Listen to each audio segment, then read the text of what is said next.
Good afternoon, everybody. Thank you so much for joining the Boardroom conversation today. I'm Jennifer Bagley, your host, and today I am very excited because we let all of the nerds out of the nerdery. I'm just kidding. Kind of. Not really.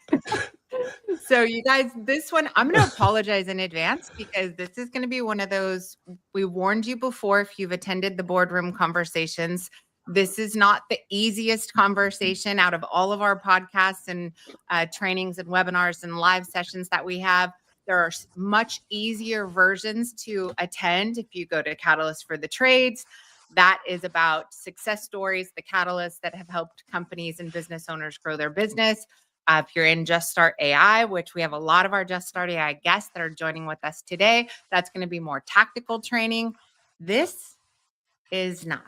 So this is really a conversation about technology, consumer adoption, change, evolution, and how all of us are coming together to be able to reinvent ourselves, the way we function, the way we operate in order to keep up with technology, in order to be able to predict how technology is changing consumer behavior. And this is the crew you need at your table to try and solve those problems. So I brought some of our brightest geniuses out of their coding shell. They get to get away from the matrix and see real people for a little while. You guys, welcome. Happy to have you. All right, so we're going to start off with some introductions for all of our guests. Feel free to use the comments at any point in time. I know we've got some special guests. I saw Darren Dixon join live, which I'm very excited about. But before we get started, let's do some quick introductions. Dave, I will start with you. Hey, I'm Dave. I am the hi guys. I'm Dave Kanar. I am the CEO and co-founder of unpack. I've been working in home services AI for a little over 6 years since the time that we got accepted to UC Berkeley's Skydeck accelerator program with my former company, which was named Puck AI.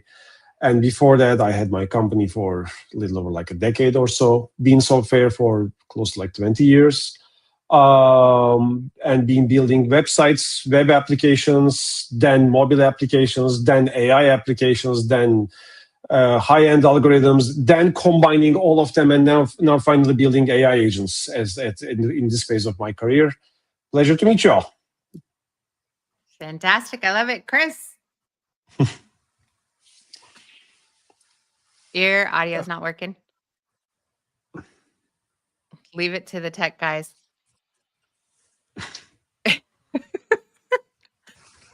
Okay, Braden. Hey, I'm Braden. I've been working with websites from since I was, I want to say 15. Well, I've been around it my whole life. But I finally got into actually doing it myself around the age of 15. Started off in, of course, WordPress, where we all were at that time, and since then I've upgraded, and now I'm making most of our MCP connections here at CI Web Group to connect all of our most favorite tools and analytical platforms into our own LLMs to use to our benefit. So it's nice to meet you, everyone. Braden is my cousin, and Braden, last I remember when he was 15 years old, he already started a business, built his own website, and was selling online before he left high school. Yes, that's actually what got me into this. My first business was cleaning shoes, and I started my first, I started with a website, and then I started to do my own local marketing on Google. I was like, wait, this is easy. I can do this for other people, and that's actually how I started to get into it. And it was a great journey. I love it. I've loved watching you go. All right, Chris, let's test your audio. All right. Can you hear me now? Yes. Yes, sir. Awesome. So, soldier, been coding since I was 14 years old, co-founded CI Web Group with Jennifer Bagley since had patents in artificial intelligence and computer vision since before it was a buzzword. It's been a pleasure to be with CI Web Group and throughout all the growth and everything else. It's that's all I have. Awesome. I think we lost Jen-ish. Jen, are you here?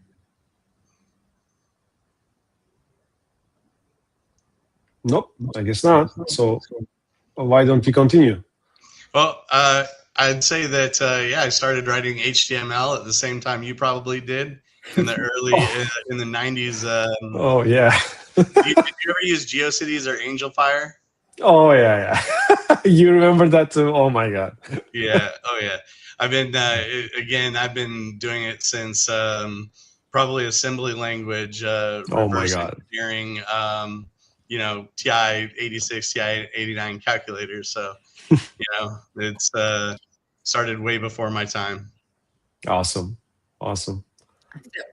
Chris, did you tell him about the garbage can? No. One of my patents is one of the first AI projects. Yeah, it was actually. I had one for obituaries with natural language processing, NLP, which was a lot harder back in that day because you had to understand, details about, how, named entity recognition worked and all of these other components. So, I had one with identifying people that are connected to obituaries in a graph, and then another one in a graph database, and the computer vision library with a YOLO algorithm, stands for you only look once, to identify and sort different types of garbage. And it's being licensed right now to Smart Sort AI to give free garbage cans to facilities like stadiums. It's being picked up by women's NBA, and it's taken off pretty well. And it guarantees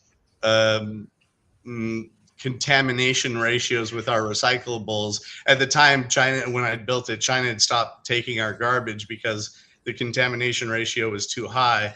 So it wasn't worth anything because it wasn't properly separated. And we realized that was a job that needed to bubble up to the consumer's responsibility to just not throw it wherever, they could. So anyways, that was one of my philanthropy projects. But yeah. You're talking to a real nerd when on a side project in your garage, you build an AI enabled trash can. Exactly. It was made out of cardboard at first, and an Arduino board and a Raspberry Pi. That was the first version. And a good example of edge AI working on the edge with very low resources. Yep. Side note on Chris as well. He's also my cousin, and my father and Chris are like twins. My dad and Chris, my dad was a developer, and these two blew my mind on a regular basis. Our house looked like the Matrix when they were in there. All right, Max. Hello, everyone. I'm Maximilian Heth. I'm resident sysadmin here at CI Web Group, and I've been involved in. I worked as an independent contractor for several years before joining CI Web Group. And I started off when, roughly about 15 years ago, just working on. The funny part is, the funny part about how I started my journey as an app developer was that I used to build WordPress websites using page builders and stuff. And I was completely in that space until I realized, well, this isn't exactly the most efficient way to, or productive way to actually build a website, let alone a WordPress website. So that sort of started me on my journey to kind of learn stuff from the inside out. I mean, programming was something that I maybe, got into a little bit later in life, but it sort of, catapulted me into a completely different area. I love tinkering with various technologies and stuff. Not just WordPress, but also various backend technologies, APIs, stuff like that. AI in particular, it's something that's really, I think, it's part of my daily workflow, and it's something I'm deeply invested in. So, on a side Love note, it. I met Max shoving enterprise technology, Laravel blade templating, mix, etc., into WordPress themes to make truly enterprise versions of WordPress rendering. So that's how we met. yeah, Oh my God. yeah, no, All right. Hold on. Got to go to Marcos. This is Okay. what happens when we put too many nerds in the room. All right, Marcos. How's it going? Our youngest, and I'm going to say one of our fastest. How's it going, everyone? I'm Marcos. I've been coding for like 6 years now. Funny enough, I actually met Chris through Braden at this school event, and Chris has been really helpful to me. I've learned a lot from him, and I've been able to grow a lot with coding and developing, and that's been super awesome. I love it. I love it. This guy, you can wish it into existence, and boom, he built it. He is so That's fast, it. so fast. One of the fastest devs I've ever met. All right, you guys. So let's talk AI. Our audience, as a reminder, primarily home service trades companies that are trying to get in front of more consumers. So I'll start off with this topic conversation, which is our company's decision to exit WordPress as a full website builder and move to Webflow after testing multiple low-code environments. From your guys' standpoint, WordPress, if a company is trying to improve their visibility on an AI search engine and make use of their investment to get the highest rate of return from it, why did we make the decision? And what have you guys noticed are the biggest benefits of getting out of it? What are the struggles with WordPress out of the gate? Because it's like 90% of the entire industry is operating inside of a WordPress website right now, if they have a website. Chris, I'll start with you quickly. Oh man, I should be the last one because I would go on. Okay, well, pause. Braden. Yeah. Start with somebody else. I think a lot of the things about about WordPress is that it's really not meant to house your site. We took WordPress and we started using it as a whole, as a collective, in a way that it was not meant to be used. And I'm sure Chris will talk about this more, but and how we use it effectively. But to house your website, it's like starting with an empty box. It's horrible, and I think that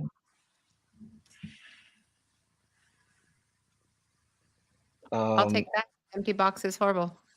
Yeah, I'll take it. Max, add to it. Well, I think it's, the way that, just to sort of like maybe take one of our current websites as an example, for example, our configuration with Elementor is, I find to be extremely brittle.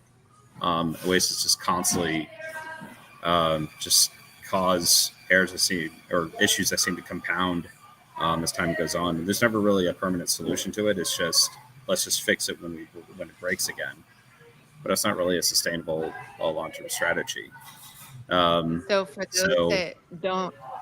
those that need some help with this, so number one, WordPress was not designed to be a full website building platform. It was designed to be a content publishing system, a database that allowed you to store content, be able to publish content. What happened after that was all of these devs, because it was open source, decided I need a gadget so that I can make a hero section. I need another plugin that I can make SEO. I need another plugin so I can make it load fast. I can need another plugin so I can make a container. I need another plugin for a contact us form. So what happened was all of these developers from around the world started contributing to this huge code library, building all of these plugins, which sort of like utilizing a CRM system where you only use 10% of the entire functionality. It became bloatware, spaghetti code, an enormous, very, very heavy website. Dave, what's your thoughts on AI search? And does AI prefer efficiency over non-efficient? So let me tell you this. We have, I believe, close to 15 people in our team at the moment. And half of the code that is being written at OnePath is currently being written by AI, at least half of that. And more often than not, we are using AI agents right now. And because thanks to the new cursor or anti-gravity or others, you can actually throw a bunch of AI agents to the same problem, working on the different aspects of the same problem, or they can work in harmony under an orchestration layer, which makes things easier. So from the efficiency standpoint, it makes things a lot faster. And also it is democratizing the entry-level development, shall I say. So you don't need to know too much of a code to build yourself a custom-made landing page. And you won't even need like Webflow or something. You can go to Lovable and then just wipe code the entire thing, like in a few strokes. Now, that being said, obviously the incumbent players of the web application development or website development, such as WordPress, were not conceived for this in the first place. Chris will remember this. WordPress was an open source blogging platform because Matt decided to make it so. Matt being Matt Mullenweg of Open Source Community, who is the co-founder of WordPress. To replace movable type. Yes. So the whole idea here was, let's give these guys a PHP-based, which is like server-side scripting, very easy alternative, so that we can allow them to blog on a daily basis and whatnot without having to type every piece of HTML. And from that point onwards, the main complication or shortcoming of WordPress was the database architecture stayed the very same. What does that mean for you? That means the database architecture which people used in 2004 to build and publish their blog is 95% the same database architecture that you are using today for hosting your corporate websites, right? Which means it had to be flexible, and it is only flexible up to a certain point. And that brought over the dynamic scripting and the changing of the website elements when people are interacting with the website. Here's why. Because the web, believe it or not, guys, or the audience of this podcast, was first invented for humans and not AI.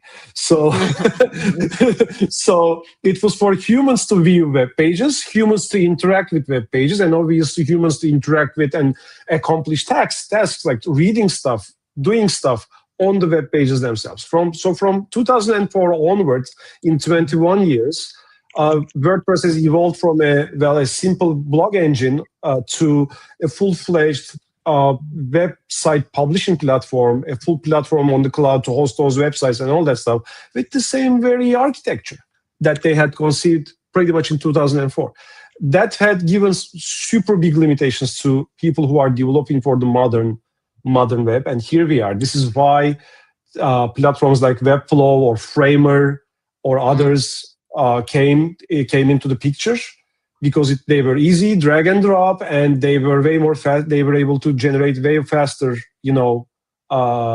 websites, honestly, that can load to browser faster, so people can start interacting with them faster and so on. So let me stop there, but it is pretty much it was pretty much the story. And now with AI search, you don't have a chance. You have to have a statically, generated website that should be easily consumable by LLMs, or you have to have an MCP server running on your website, none of which exist in general today. So, yeah, Dave really hit the nail on the head with WordPress.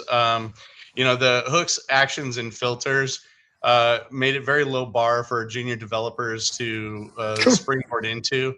Now the challenge with that flexibility mixed with an unopinionated framework for implementation created a lot of potential conflicts in the order by which hooks are loaded, etc. With so many different developers developing in an interoperable playground, you typically had a lot of plugin conflicts, or you would have Another challenge is deprecation. So you'd have a plugin like Elementor deprecating. Max touched on this a little bit. The page builders don't exactly build super highly efficient HTML.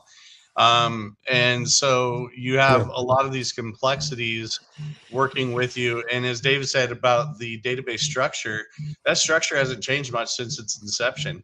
So everything's been relying on this metadata structure of being able to create kind of pseudo tables, if you will, or as they refer to them, custom post types.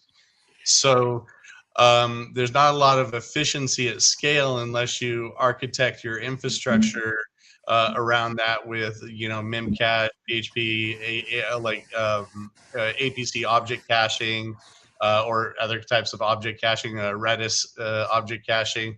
So you really have to optimize. If you're going to do high scale environments, WordPress can definitely be a challenge. And also the size of it, since its inception to now used to take 16 gigabytes and maybe 24, maybe 32 gigabytes of RAM, and now is almost taking 512 gigs of RAM just to be able to host it successfully. So the resource usage is going up quite a bit in contrast to the extended plugins. And you can see this if you look for WordPress wait over time.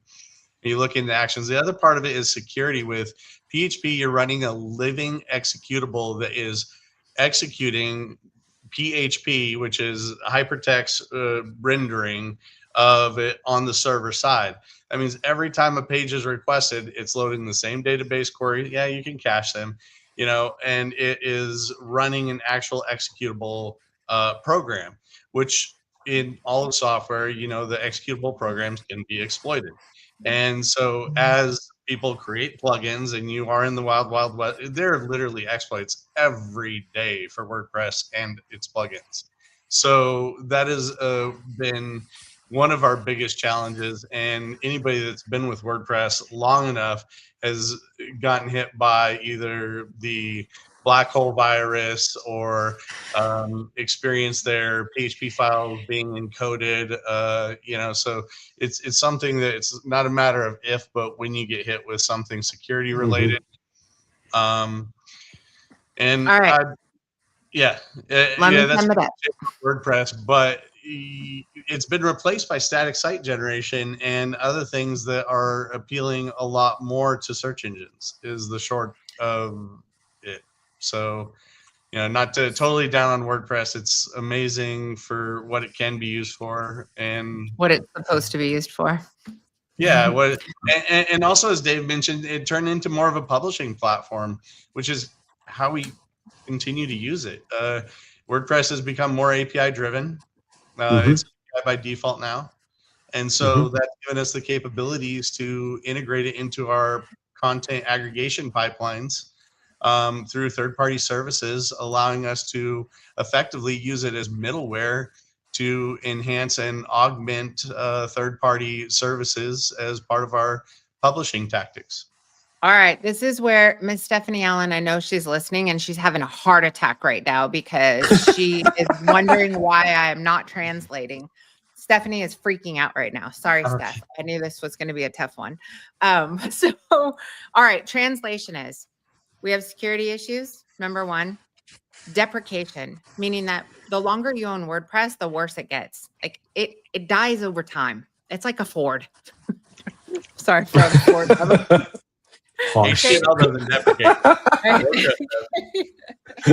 So it dies over time, which if you're going to invest in something, preferably, it's the difference in driving a traditional car or driving a Tesla, right? If I invest in a Tesla every night, I go plug it in, it gets smarter over time. Okay, I plug it in tomorrow, it can do something new. Like I can go into Tron mode now. So you kind of want the same process, right? And in addition to that, it's just slow and inefficient. Again, a Ford. No, I'm just kidding. I'm going to lose all our Ford fans. You just did, just so you know. I'm sorry. This is gas car versus electric car. Now I just lost all the gas car fans. Okay. So same thing, efficiency. speed and we want this baby to last, but AI is not patient, right? When you go to AI, go to ChatGPT, do a search, find me a heating and air conditioning company in Calabasas, California that specializes in heat pumps, sells Daikin equipment, and blah, blah, blah. Whatever that sequence is, ask for it and watch how quickly it evaluates every single website. You have a matter of seconds to be able to win. So you've got to have the technology's got to be the fastest, most efficient frame and technology that is available in your market to be able to win. And you need to have content. So let's talk content and what that means, but we're going to go very quick. So we've heard this term called content is king. And we've had conversations internally that this is more context, understanding consumer intent, understanding what consumers' queries are, understanding their prompts and so forth. And this gets a little tricky. There's a lot of marketing companies that are really holding on to SEO is SEO is SEO. It's still the same thing. Nothing's changed. Continue to do your same strategy. There's nothing changed. AI doesn't have any impact on your marketing strategy. I'm just going to say bullshit, bullshit, bullshit. Sorry for the language. Consumers don't use AI the same way they use Google. No. The prompt isn't the same thing. The query isn't the same thing. They don't go to AI search and say AC repair near me. That's not how they search.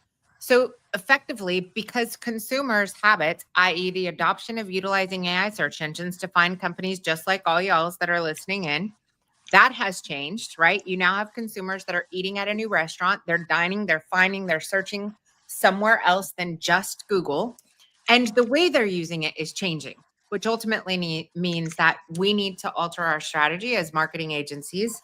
You need to market differently based on how consumers are utilizing AI search. So let's talk AI search, content, and context for a moment, because the majority, again, we've got the majority, probably 95% of all websites are living in an inefficient technology platform.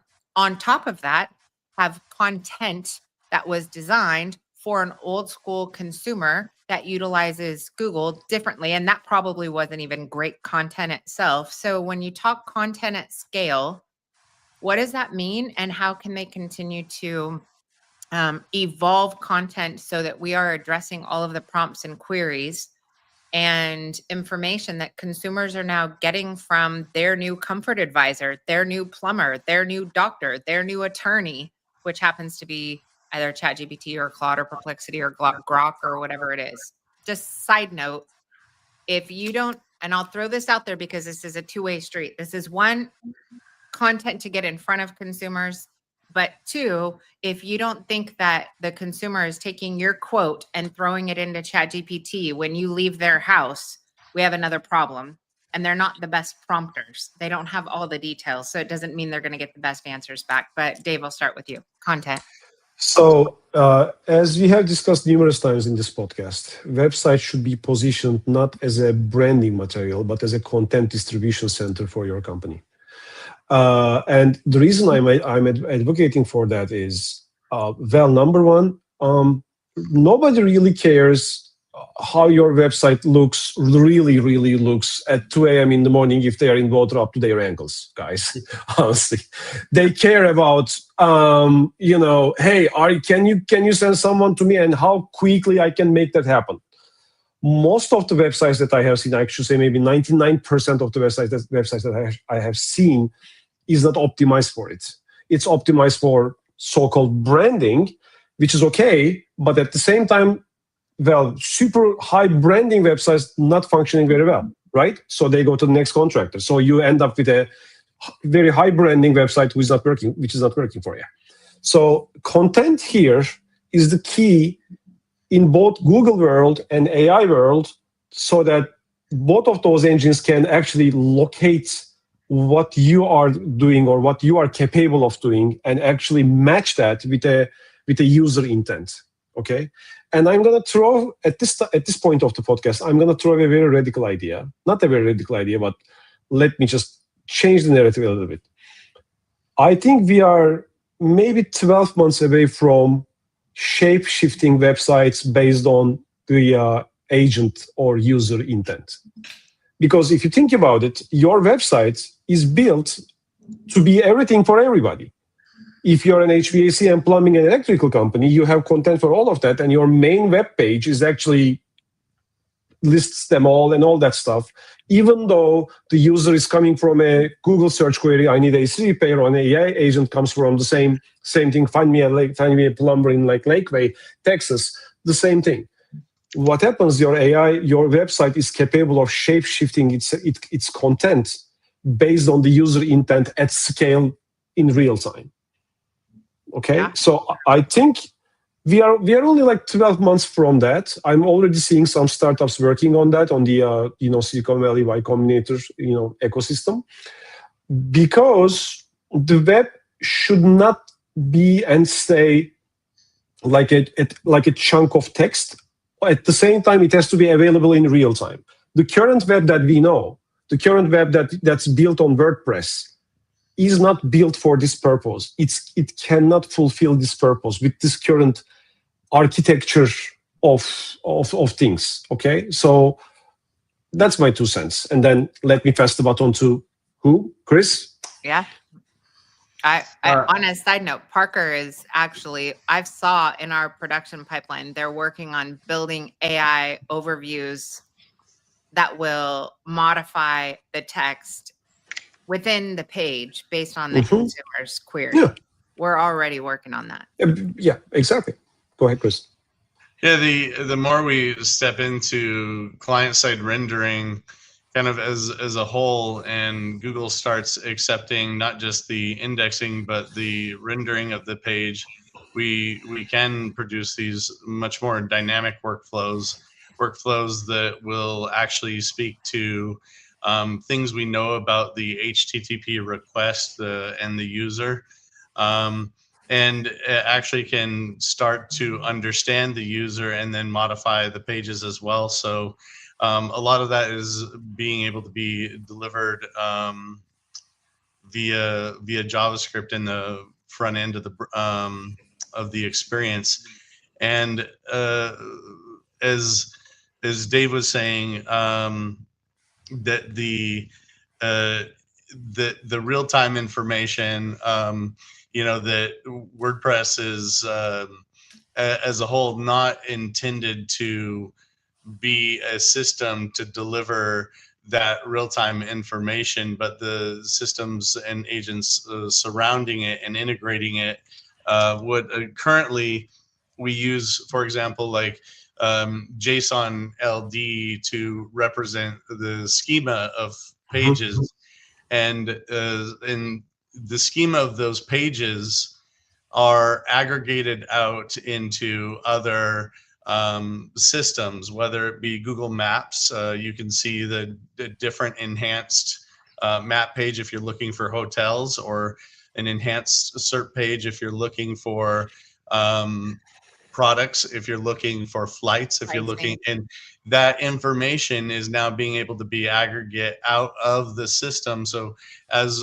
we create these client-side renderings that can speak to a Google bot specifically, or these other things that we will be updating this JSON LD format to be in robots.txt to other formats to make it more aggregatable, more real-time, of like an LLM.txt or a tuned format of representation of schema. Schema probably won't change as far as the metadata and everything that it represents, but it will be more understandable in these newer formats that are going to be coming out, targeting language models, so that language models can have their own experiences and users can have their own experiences. All right, time for translation real quick.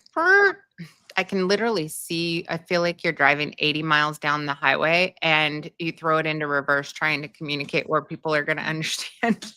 So think about this. Schema is a UPC barcode. Held within a UPC barcode is a bunch of data about a particular product. So if I have a UPC barcode on my iPhone and they scan that UPC i.e. schema, tells it all the information. This is an iPhone 16X Max. It has this much memory. It has this color. It has this.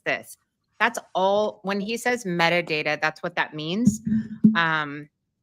In context, the content that you have to have available, either in trained data or sitting in a database or on your website, has to expand further than traditional search, AC repair in blank, AI search, find me an AC repair company in blank, to include that has a warranty and the warranty information, that has these particular products and that product information, that has pricing information, that has maintenance information, that has financing information, that has scheduling information, that has delivery information, that has booking information.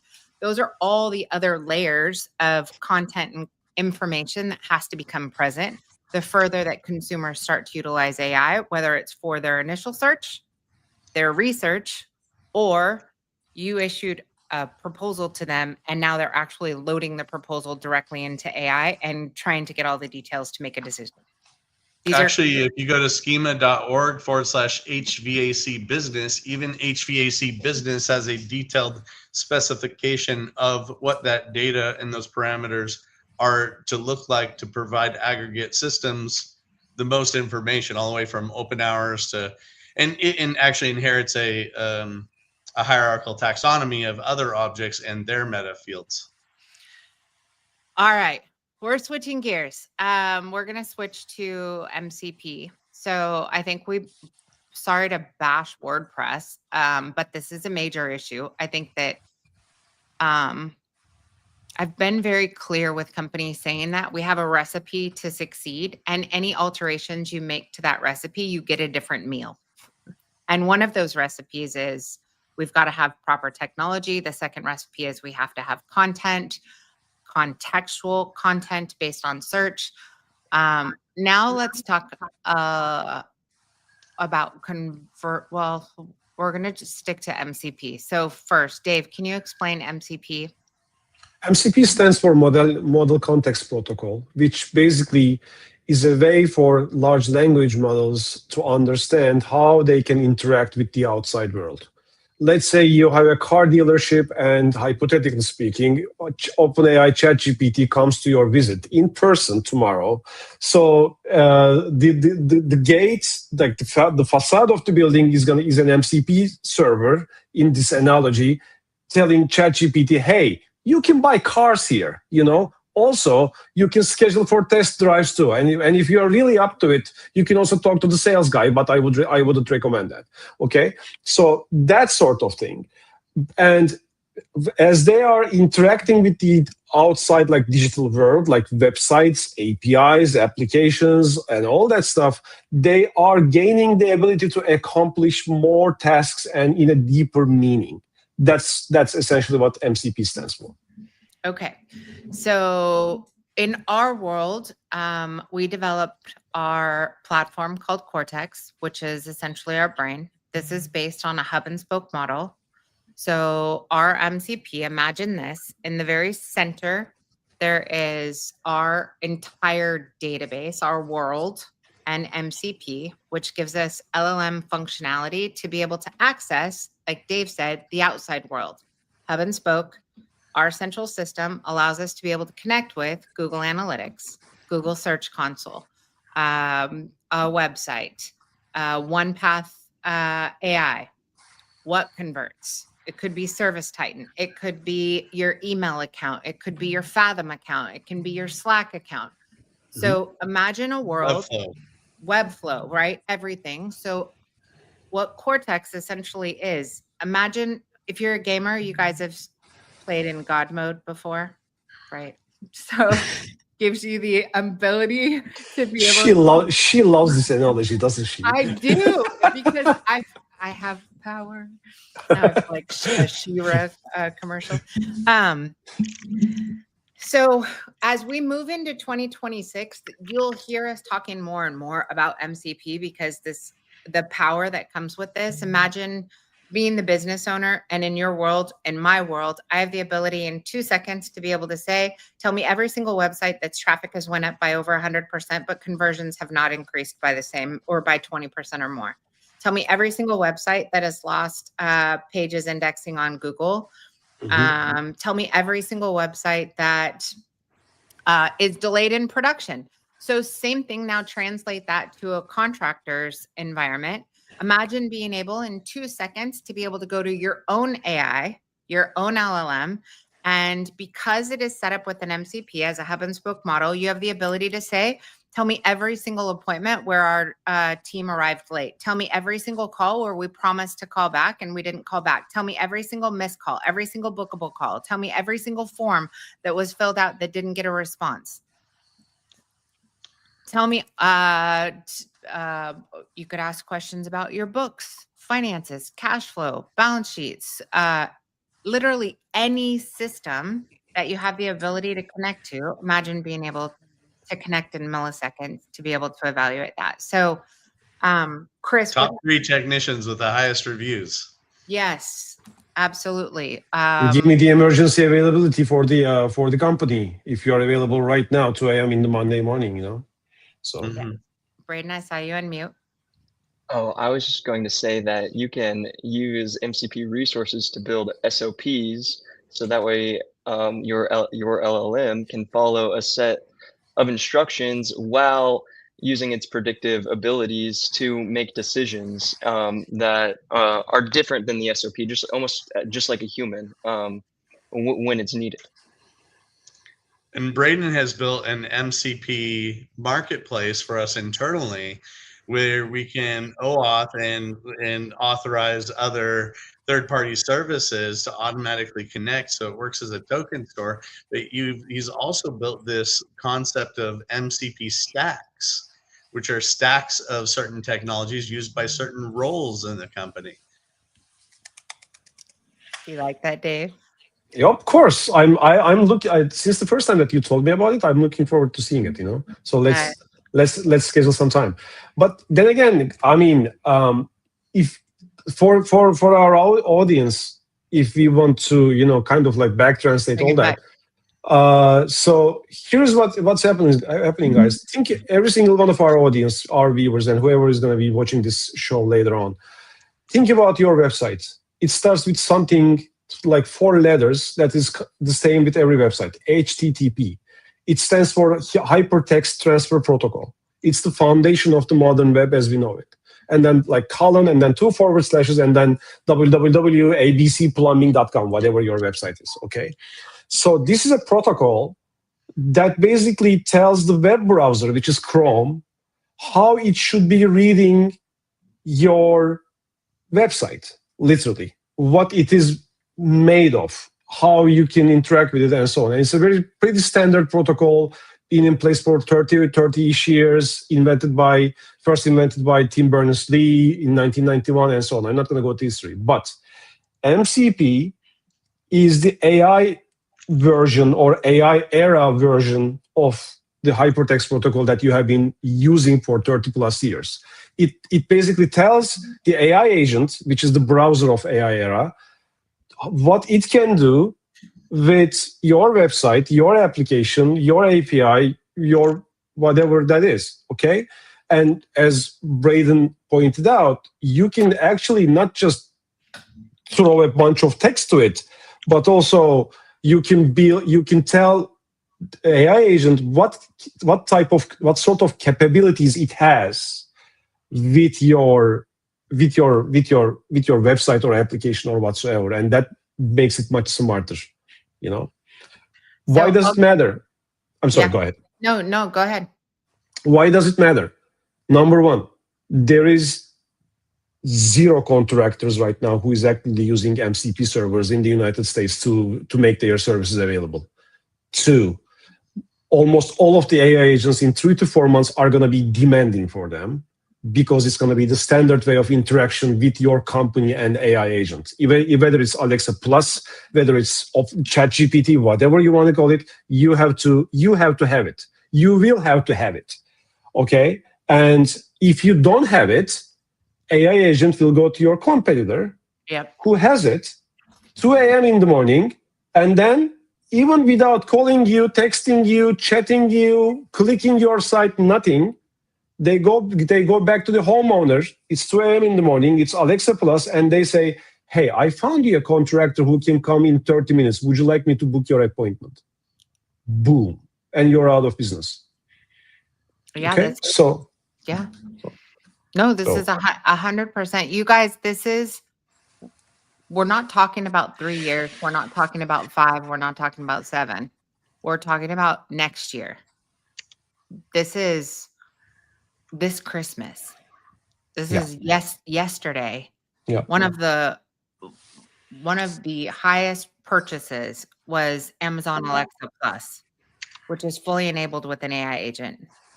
That's every Alexa device, it's already in everybody's home. It's going to come out on every phone. The amount of things, and I hate for anybody to feel overwhelmed, because there's a lot of shit that needs to get done. Like right now, from a marketing standpoint, from a content standpoint, from a conversion standpoint, from a sales process, from a sales training, you have an entirely new consumer. And I know you're feeling this. I've got Billy on here from Integrity. Talk to your customers and ask them. Actually, Darren Dixon is the best example. Darren Dixon's son, Tyler, got into heating and air conditioning. Tyler doesn't have to know anything about heating and air conditioning, but he has the Fixify Perfect Match system, fully enabled with AI. He has access to AI chat.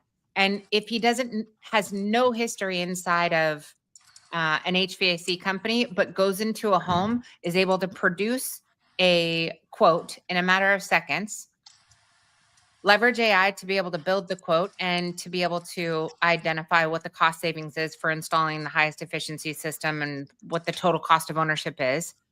Then sit down with the company or the customer and use AI to be able to validate the proposal and prompt out, why should we do this? Does this make sense? Is there a better option? And so forth.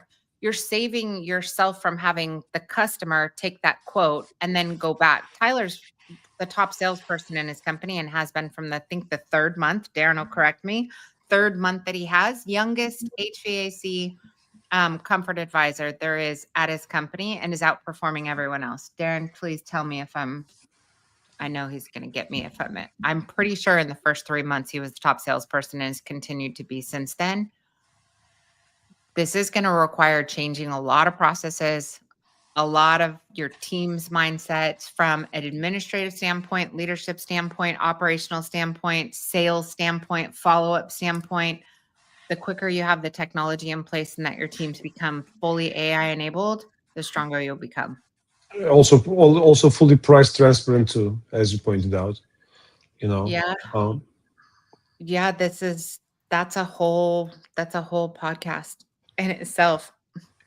Yeah, I mean- I really want to deep dive into that, because one of the things that we're writing provisional patent applications on currently is an enhanced omni-channel MCP protocol, OMCP : transfer protocol, that is basically a protocol of flattening universal translator for all clients, so that it doesn't require a genius to configure and install apps onto whatever platform that you have, to basically enable you to speak to your different service providers.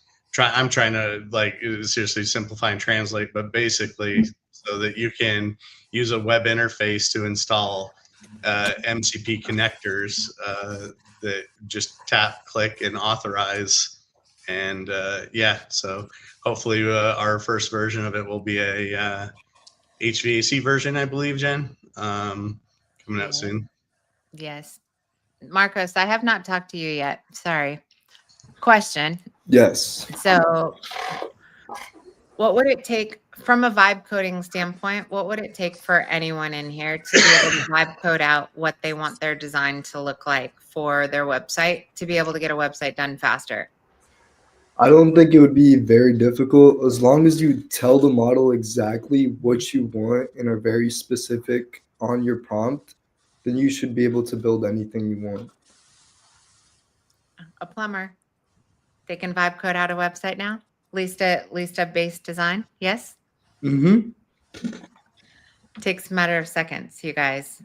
This is a moment where any legacy technology, and I guess we can end on that.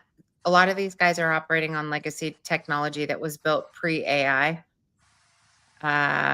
similar to WordPress, a little bit of a bloatware.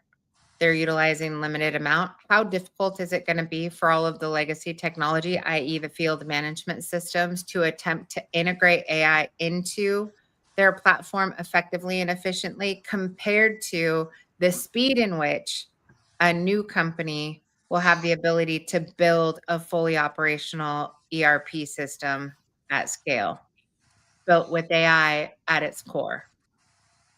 Dave? There's a reason why Chris? Quicken, through acquisition, got with Intuit, right?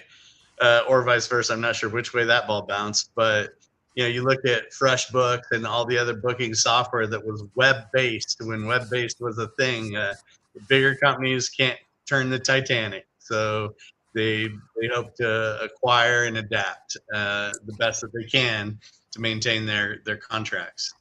At the same time, they are selling saddles. So I agree to what you just said, but at the same time, if you think about it, like my first ERP implementation project, I mean, guys, I'm pretty old. I've been in this for a long time. Okay, so my first ERP implementation was 2004. It was SAP. I was in Turkey, Istanbul. Well, there you go. Mhm. It took 3 years for the company and $2.7 million just for the implementation. For God's sake. I have stumbled upon an ERP company which is functioning as a financial resource planner, and they are selling to CFOs. Do you know their implementation timeline? 48 hours. They just graduated from Y Combinator 3 months ago, and they are working with a few of Fortune 500 companies already on top of SAP. Guess what? They're going to replace SAP in a few years because they are going to be the ERP of the AI era. What I mean by that is this. The systems, the incumbent systems that you guys are looking at today, if you think they're going to stay there forever, that's wrong. That's wrong because of their business models, because of their operating principles, because of their foundational principles, because of their user interaction principles and all that stuff. They are not going to stay there for long. They are going to be replaced segment by segment by different players. And we are looking into the most incumbent players out there. I'm not saying they're going to disappear. Of course, they are going to be pushing back. But then again, there will be new players coming because when there were mainframes and all that, IBM and all the others were the biggest companies in the world. When interface changed, it created companies like Apple, Microsoft, and others. When interface changed again, like iPod or smartphones and mobile phones, it created companies like Airbnb, Uber, and others. Every interface change, and we are inside a major one right now, every interface change, which is how you interact with the computers and your outside world, creates or basically observes the genesis of a new generation of companies. That's where we are right now. Yes. And the ERP systems that you guys are using, you won't need them. You will need a bunch of AI agents working together, stacks, as Braden put it out, that are actually capable of accomplishing tasks together. And to Marcus's point, well, AI models are best when they work together. You can go to Nano Banana, tell it to copy one of your competitor's website, take that design, put it to Stitch, and then take that design from Stitch and put it to Gemini. Boom. You have a website, and you don't even have to don't know how to code, So this is where we are today, and then it's continually evolving. So, okay, so now that everybody has an enormous headache, I'm just kidding. So you guys, I think the biggest takeaway from this is there are none of us that are exempt from having to redesign who we are, how we function, our technology, our infrastructure.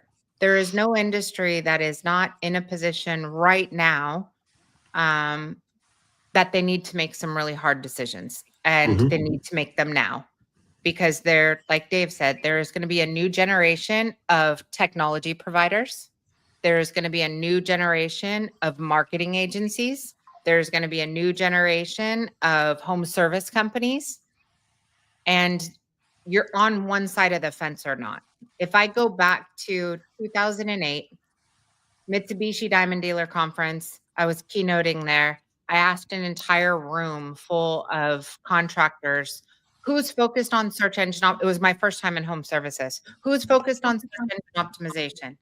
There was 250 contractors in the room and 3 hands rose. 3 out of 250.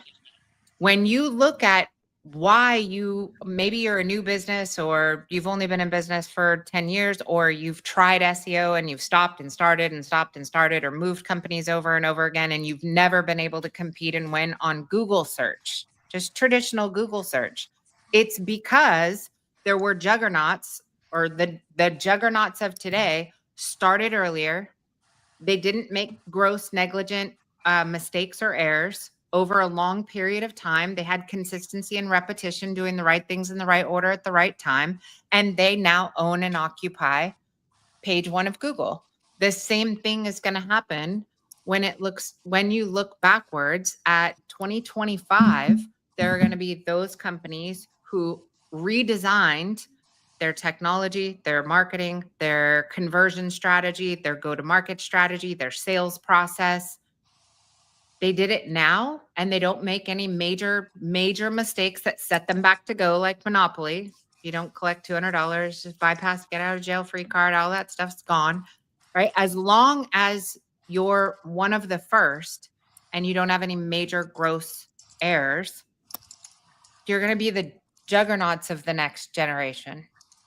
You're going to be that new company that consumers and the new consumer, which is an AI agent, prefers to do business with. And that's really what this is about. All right, you guys. Any final parting words? Give me a 1 sentence. What would you recommend, Dave? Number 1, a question. When do I get to meet these guys in person in a happy hour? Okay, let's make that happen. Now, number 2, well, as Jen pointed out, and as we are discussing from different angles and perspectives in every episode, change is coming. It's coming fast. The companies who are adapting to change as evolution dictates is going to be surviving in the next era of business. The same goes for software companies. Same goes for marketing agencies. Same goes for home services companies. Nobody's immune to this. And let's keep evolving and keep doing our part, I guess. Thank you. Chris, 1 sentence that they're going to understand. Stay as up to date as you can. Don't be left behind. Who moved my cheese? Who moved my cheese? I love that. That's actually really perfect. Braden. If you don't think that AI is giving you the correct response, then it's not the AI that's the problem. It's the inputs, which that comes from the user. I love that. That's a very, very good point. Maximilian. Okay, 1 sentence. Okay, let me see. So I guess, the one thing I guess maybe to add to, to Braden's comment and stuff, it's, really, I guess, if you have to think of AI as not just a vending machine or as a genie, but as an actual intellectual collaborator. And if you're able to do that, or at least sort of like frame your prompts in that manner to where you're actually having a conversation with something that can help you think through your problem, you'll get way better results. So I love that. That's good feedback. Marcos. I agree with what everyone was saying. The more information you have, the more information you gather, the better responses you're going to get from the AI models. And yeah. Is there any company that should not be using it? No, I think it applies to all companies, to be honest. Like, you can learn so much from it, and it can help you in all sectors. I love it. You guys, with that, I think there's lots of good takeaways, lots of things you might have to go chat GPT. What the hell did they just say? Which I understand. In a nutshell, change is the name of the game. lean in, go all in. You can't lose. So the only place that I would be nervous would be sitting on the fence. So thank you guys for showing up today. Thank all of you for participating. I know you all have to go back to coding. So we Thank appreciate you. everybody. Thank you very much. All right. Talk to you soon.